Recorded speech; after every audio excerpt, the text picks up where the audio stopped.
आणि यानंतर घेऊयात राजकारणामधल्या वेगवान बातम्यांचा आढावा राजकारण सुपरफास्ट मधून।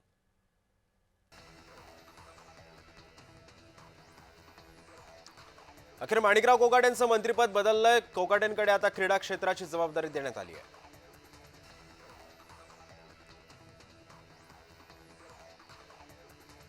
कृषी खात्याची जबाबदारी आता दत्तात्रय भरणेंकडे देण्यात आली आहे। माणिकराव कोकाटेंच्या कामगिरीवर नाराज होत हे मंत्रिपद बदलण्यात आले।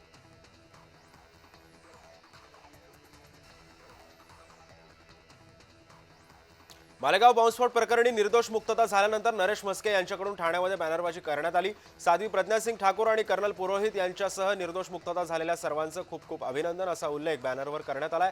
सत्य परेशान हो सकता है पराजित नहीं असाही बॅनरवरती उल्लेख करण्यात आलाय।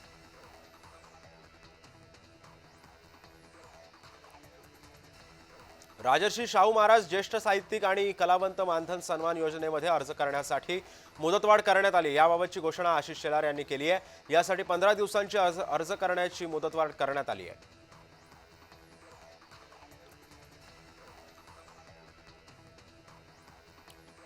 यवतमाळ जिल्ह्यातील ठाकरे गटाचे तसंच काँग्रेस पक्षातील पदाधिकाऱ्यांचा एकनाथ शिंदेंच्या उपस्थितीमध्ये पक्षप्रवेश पार पडलाय। पक्षप्रवेशाला संजय राठोड सुद्धा उपस्थित होते।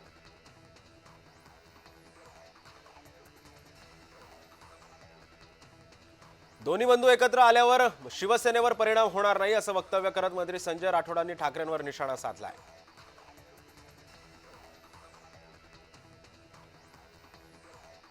मुख्यमंत्री देवेंद्र फडणवीस यांनी राष्ट्र सेविका समितीच्या माजी प्रमुख प्रमिलाताई मेढे यांचं अंतिम दर्शन घेतलं। प्रमिलाताईंच्या पार्थिवास पुष्पचक्र अर्पण करत भावपूर्ण श्रद्धांजली सुद्धा मुख्यमंत्र्यांनी अर्पण केली।